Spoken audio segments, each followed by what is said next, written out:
बिस्मिल्लाहिर्रहमानिर्रहीम। अस्सलाम वालेकुम स्टूडेंट्स।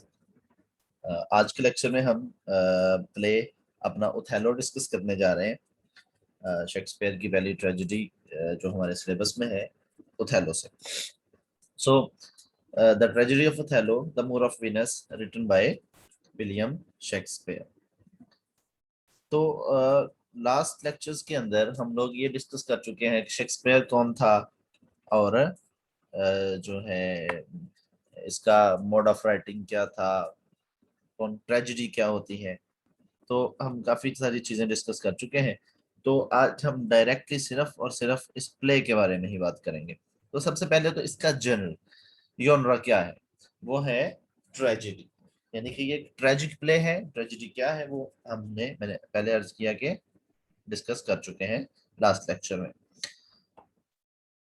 उसके बाद आज हम सीधा डायरेक्टली बात करेंगे सेटिंग से। सेटिंग्स क्या है?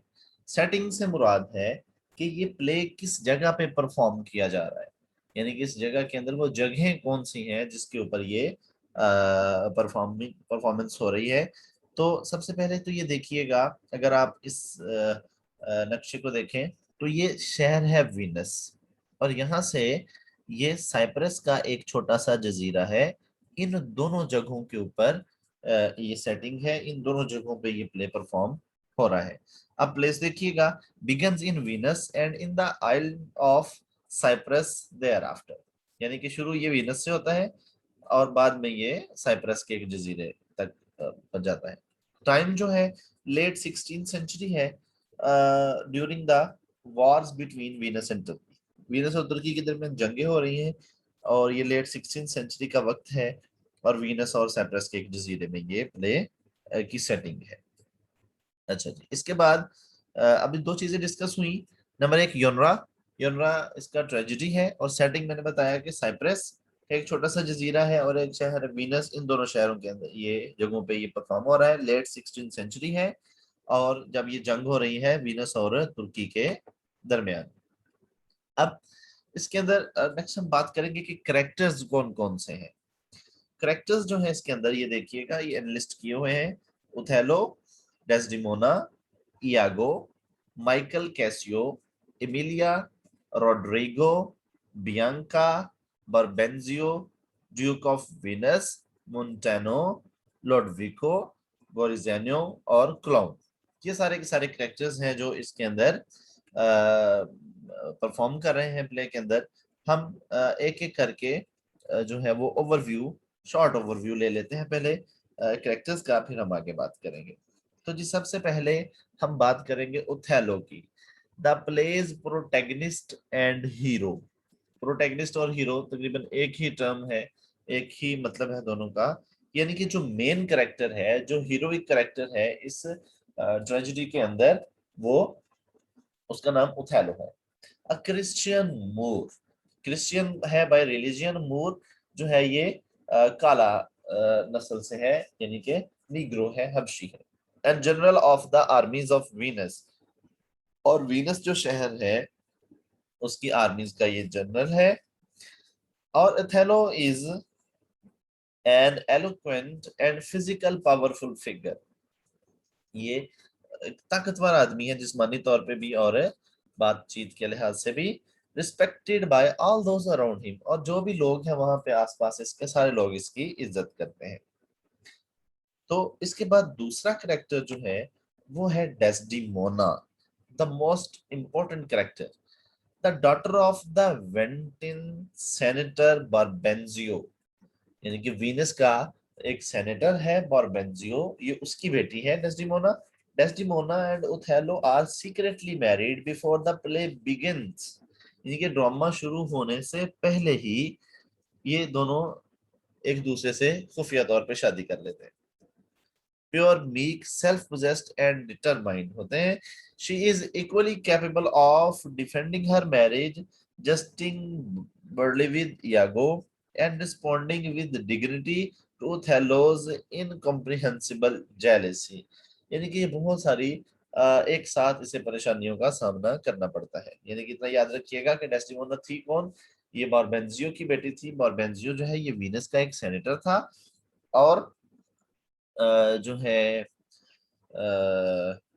डेस्डिमोना जो है बड़ी अक्लमंद खातून है। अब चूंकि ये जेलसी क्या है, यागो के साथ क्या हुआ, तो हम आगे जाके प्लॉट पढ़ेंगे तो फिर हमें ये चीजें समझ आ जाएंगी। अभी फिलहाल हम सिर्फ करेक्टर का एनालिसिस करेंगे। उसके बाद तीसरा करेक्टर जो है यागो। यागो भी बहुत अहम किरदार है। Othello's ensign, a job also known as an ancient or standard bearer, यानी कि यूं समझ लीजिए कि उसका नौकर है, उसका कोई काम शाम करता है या कोई ये। And the villain of the play, और ये प्ले का विलन है। यागो इज 28 years ओल्ड, 28 साल इसकी उम्र है। यानी कि ये वो बंदा है जिसकी वजह से ओथेलो अपने ट्रेजिक एंड की तरफ जाता है। और हमने अभी दो चीजें देख ली, एक ओथेलो जो है वो इसका प्रोटैगनिस्ट है यानी कि हीरो है, और दूसरे नंबर पर जो इसका विलन है उसका नाम है Iago. Michael Casio.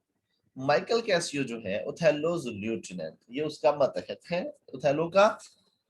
Casio is a young and inexperienced soldier, अब नौजवान है और तजुर्बाकार भी नहीं है। Whose high position is much resented by Iago, तो यागो जो है ये इससे जेलस होता है, उसकी ये हाई पोजीशन इसे देखी नहीं जाती।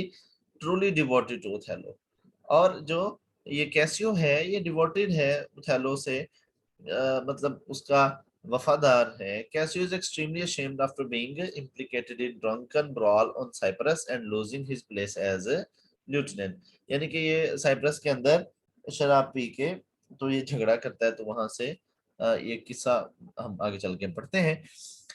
Iago uses Cassio's youth, good look and friendship with Desdemona to play an Othello's insecurity about Desdemona's fidelity. अब चूंकि माइकल कैसियो जो है नौजवान भी है, खूबसूरत भी है, हाई रैंक भी है, डेस्टिमोना जो है उसके अंदर भी ये सारी खसूसियात है, वो हाई रैंक भी है, खूबसूरत भी है, नौजवान भी है। लेकिन उथेलो जो है चूंकि एक तो ये एज्ड है, और दूसरे नंबर पर इसका जो ये है मूर यानी कि काला है, तो इसके अंदर एक जेलसी पैदा हो जाती है डेस्डिमोना को लेके। और इयागो जो है चूंकि वो कैसियो से जो है वो नफरत कर रहा होता है, हत्ता कि वो ओथेलो के साथ भी खास वफादार नहीं होता, तो इसलिए ओथेलो जो है ये उसकी जो है दोस्ती माइकल कैसियो की डेस्डिमोना के साथ उसे लेके ओथेलो के कान भरता है और उसे उसके खिलाफ करता है। अच्छा, उसके बाद आ जाती है एमिलिया। एमिलिया जो है ये इयागो की वाइफ है और डेस्डिमोना की अटेंडेंट है, यानी डेस्डिमोना की नौकरानी है। आर्सेनिकल वर्ल्डली वुमेन, बातें बहुत करती है। She is deeply attached to her mistress and distrustful of her husband, यानी अपने ये मालकन से बहुत अटैच्ड है और अपने शोहर पे ये यकीन नहीं करती। रॉड्रिगो। रॉड्रिगो जो है ये बेवकूफ अहमक किस्म का करेक्टर है एक प्ले के अंदर। Jealous suitor of Desdemona, young rich and foolish, नौजवान है, अमीर भी है लेकिन बेवकूफ है। Roderigo is convinced that if he gives Iago all of his money, Iago will help him with Desdemona's hand, यानी इयागो से कहता तुम अगर मुझे सारा पैसा अपना दे दो तो मैं तुम्हारे मदद करूंगा डेस्टिमोना से शादी करने में। Repeatedly frustrated as Othello marries Desdemona and then takes her to Cyprus, Rodrigo is ultimately desperate enough to agree to help Iago kill Cassio after Iago points out that Cassio is another potential rival for Desdemona.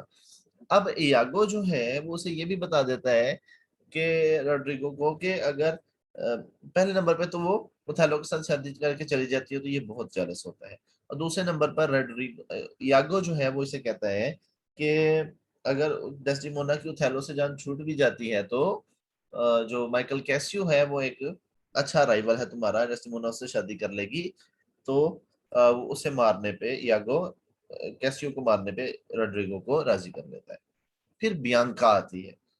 Bianca जो है ये एक prostitute है, एक फाहिशा है in Cyprus में। Bianca's favourite customer is Cassio, Michael Cassio जो इसका फेवरेट कस्टमर है क्योंकि वो उसे जाके बार बार उसके साथ शादी के वादे करता है। फिर बारबेंजियो।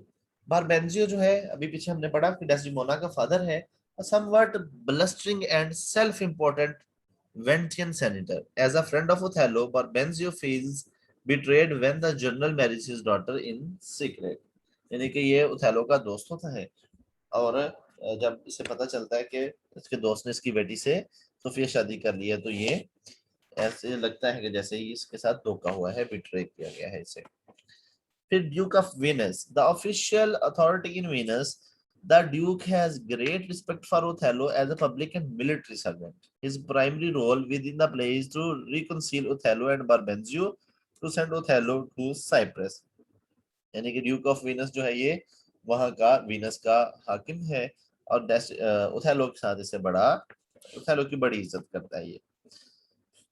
मोंटेनो, the governor of Cyprus before Othello, Othello से पहले साइप्रस का ये गवर्नर था। We see him first in Act 2 as he recounts the status of the war and awaits the Ventian ships. यानी कि Act 2 में ये हमें नजर आता है जाके जब ये इंतजार कर रहा होता है ओथेलो का कि वो वहां से शिप्स लेके आ रहा है। और Lodovico, one of Barbenzo's kinsmen. Lodovico acts as a messenger from Venus to Cyprus. He arrives in Cyprus in Act 4 with letters announcing that Othello has been replaced by Cassio as a governor. यानी कि ये जो है वो खत खताबत का काम करता है, वहां पे पैगाम पहुंचाता है। गैराजियानो, गैराजियानो जो है ये भी किंग्समैन है बर्बेंजियो का, हु अकम्पनीज लॉडविको टू साइप्रस।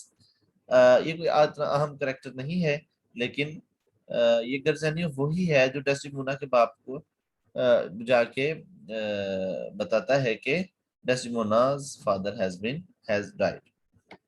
फिर उसके बाद क्लाउन आ जाता है। ओथेलो's सर्वेंट, इसका नाम क्लाउन है। Although the clown appears only in two short scenes, his appearance reflect and distort the action and word of the main plots। यानी कि ये दो तीन कैरेक्टर जो है ये कितने अहम किरदार नहीं है, जब हम टेक्स्ट पढ़ेंगे तो फिर इन पे ज्यादा और बात करेंगे। अच्छा जी, ये तो थे कुछ कैरेक्टर्स। अब इसके बाद आ जाता है प्लॉट। प्लॉट जो है ये देखिए आम प्लॉट्स की तरह ये भी इसके अंदर जो स्टेप बाय स्टेप होगा, पहले एक्सपोजिशन, राइजिंग एक्शन, फिर क्लाइमैक्स, फिर फॉलिंग एक्शन और फिर रेजोल्यूशन। यानी कि ये 5 स्टेप्स के अंदर ये आपका प्लॉट जो है ये कंप्लीट होगा। यानी ये देखिए अगर आप इस चार्ट की मदद से समझना चाहें तो ये ज्यादा बेहतर है। ये देखिए ये स्टोरी कुछ इस तरह से जाएगी कि एक्सपोजिशन, यानी कि सबसे पहले जो है इसमें वो होगा एक्सपोजिशन होगी, यानी कि इंट्रोडक्शन होगा स्टोरी का। उसके बाद फिर जो है सॉरी एक मिनट बस, यहाँ से फिर ये राइजिंग एक्शन शुरू हो जाता है। यानी कि यहाँ तक एक्सपोजिशन होगी, यानी स्मूथ स्टोरी चलेगी, इंट्रोडक्शन करवाया जाएगा स्टोरी का, कैरेक्टर्स का। यहाँ से फिर राइजिंग एक्शन शुरू हो जाता है, स्टोरी ऊपर की जानब एक्ट्स शुरू हो जाएंगे। फिर एक जगह जाके यहाँ पे ये क्लाइमैक्स आ जाएगा, और क्लाइमैक्स जब स्टोरी अपने बिल्कुल पीक पे पहुंच जाएगी तो वहां से फिर डाउनफॉल शुरू हो जाएगा स्टोरी का। फिर फॉलिंग एक्शन शुरू होंगे, यानी कि वो वाला एक्शन, यहाँ से राइजिंग एक्शन वो वाले एक्शन होंगे जिनकी वजह से जो है ओथेलो मतलब जो हीरो है उसे उसकी इज्जत में इजाफा हो रहा होगा। यहाँ फिर क्लाइमैक्स पहुंच गया, फिर उनसे वो वाली चीजें सरजद हो जाएंगी जिसकी वजह से वो नीचे को आ रहा होगा, उसकी तबाही हो रही होगी, और यहाँ पहुंच के डिनोमा होगा, रेजोल्यूशन होगी, यानी कि यहाँ पहुंचकर फिर वो उसकी डिस्ट्रक्शन हो जाएगी। पता चल जाएगा जो हमने पढ़ा था कि इग्नोरेंट से नॉलेज की तरफ सफर शुरू हो जाएगा, उसे अपनी गलती का एहसास हो जाएगा कि वो किस वजह से तबाह हुआ, किसने किया और क्यों किया।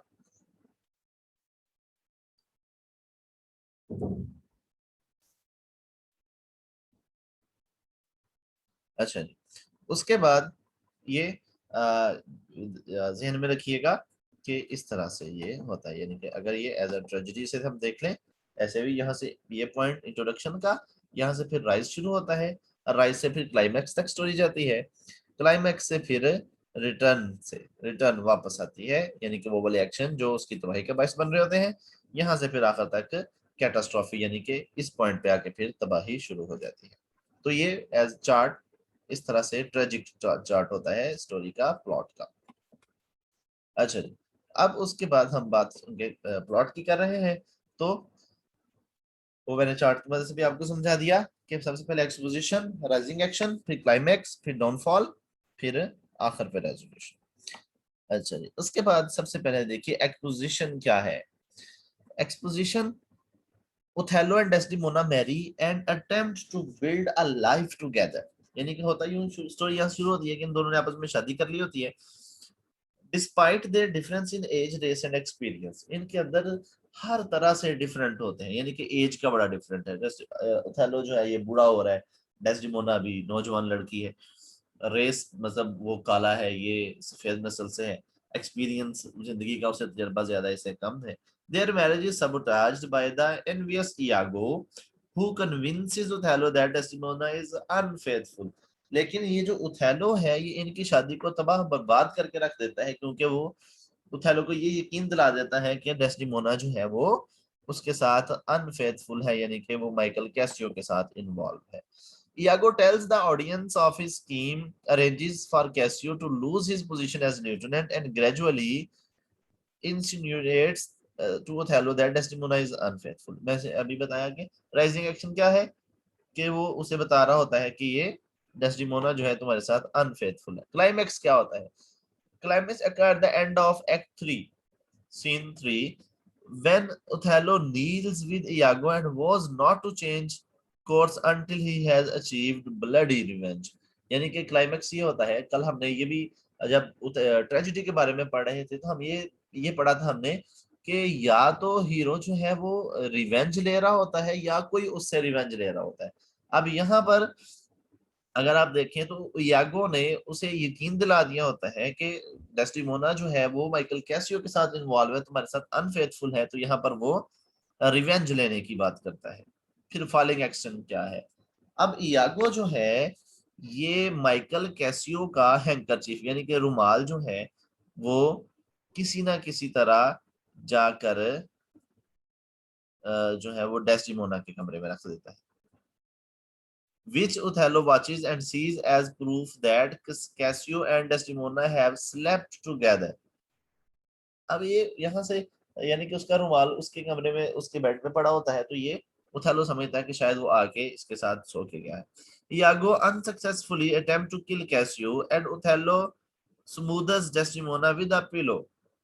यागो जो है वो उसे मारने की कोशिश करता है कैसियो को, लेकिन नहीं मार पाता, लेकिन उथेलो डेस्डिमोना को एक तकिए के साथ उसका सांस बंद करके उसे मार देता है। Emilia exposes Iago's deception, Othello kill himself and Iago is taken away to be tortured। अब जो यागो की बीवी है एमिलिया, ये आके असल में बताती है कि यागो का मकसद क्या है। सॉरी। जब ओथेलो को पता चलता है तो वो अपने आप को मार लेता है और यागो को मारने के लिए ले जाया जाता है। अब रेजोल्यूशन एंड पॉइंट क्या होता है? The intrigue of Othello is watching Iago work his manipulative magic.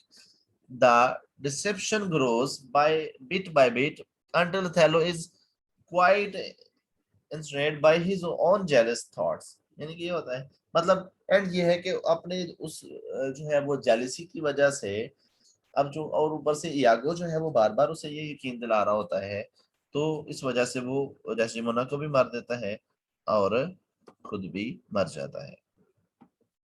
तो जी ये हमारा जो है वो आज का लेक्चर था, जिसमें हमने कुछ कैरेक्टर्स डिस्कस किए और थोड़ा सा प्लॉट डिस्कस किया। आगे इंशाल्लाह हम नेक्स्ट लेक्चर के अंदर इसके थीम्स वगैरह को डिस्कस करेंगे। मैं आई होप कि आप लोगों को ये क्लियर हो गया होगा आज का टॉपिक। आपको कोई क्वेश्चन हो तो you are very welcome to ask. आज के लिए इतना ही। अल्लाह हाफिज।